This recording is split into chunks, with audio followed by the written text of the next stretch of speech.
Hello students. अब चलो देखते हैं फ्रिक्शन को। तो friction on rough horizontal surface है। ये रफ हॉरिजॉन्टल सरफेस है, इस पर एक ब्लॉक को मैंने रखा। तो ब्लॉक जब रेस्ट में रहेगा तो फ्रिक्शनल फोर्स क्रिएट नहीं होगा, तो फ्रिक्शनल फोर्स का वैल्यू जो होगा जीरो होगा, क्योंकि कंप्लीटली रेस्ट में हम फोर्स ही नहीं अप्लाई कर रहे हैं।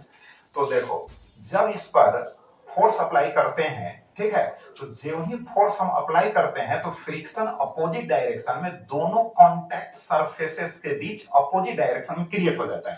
तो क्यों क्रिएट होता है इसको समझो। सबसे पहले कि जब ब्लॉक को हम रखते हैं इस सरफेस पर, रफ हॉरिजॉन्टल सरफेस पर, तो दोनों सरफेसेस के बीच में इंटरलॉकिंग हो जाता है, मॉलिक्यूल्स के बीच में अट्रैक्शन फोर्स वर्क करने लगता है। जब हम इस ब्लॉक को, है ना, मूव कराने की कोशिश करते हैं तो वह इंटरलॉकिंग जो है ब्रेक होता है, जिसके अगेंस्ट में जो है फ्रिक्शन फोर्स क्रिएट होता है।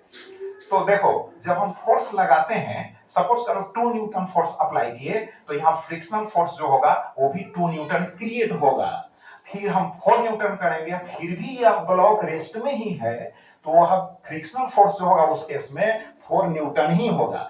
अब देखो, इसका मतलब है कि 4 न्यूटन फोर्स लगाने पर यह रेस्ट में है, तो फ्रिक्शनल फोर्स भी 4 न्यूटन यहाँ क्रिएट हो गया है। तो इस केस में हम कहेंगे फ्रिक्शन को static friction, static friction, right.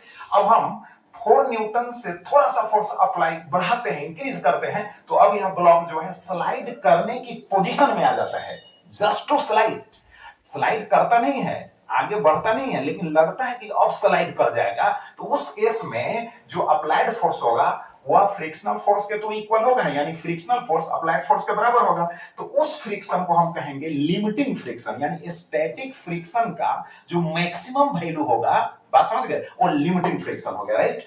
अब हम लिमिटिंग फ्रिक्शन के बाद अगर हम फोर्स को बढ़ाते हैं तो यह ब्लॉक जो है स्लाइड करने लगता है, राइट। तो उस केस में जो फ्रिक्शन का वैल्यू होता है वो रिड्यूस हो जाता है। तो जब यह मोशन में रहेगा, जब यह मोशन में रहेगा, राइट, तो उस केस में जो फ्रिक्शन होगा उसको डायनामिक फ्रिक्शन कहते हैं। क्या कहते हैं? डायनामिक फ्रिक्शन और काइनेटिक फ्रिक्शन कहते हैं। नाउ अब देखो, फ्रिक्शन जो होगा, चाहे डायनामिक फ्रिक्शन हो या स्टैटिक फ्रिक्शन हो या लिमिटिंग फ्रिक्शन हो, वह नॉर्मल फोर्स के प्रोपोर्शनल होता है। देयरफॉर जो frictional force is equal to mu into N. Mu क्या है?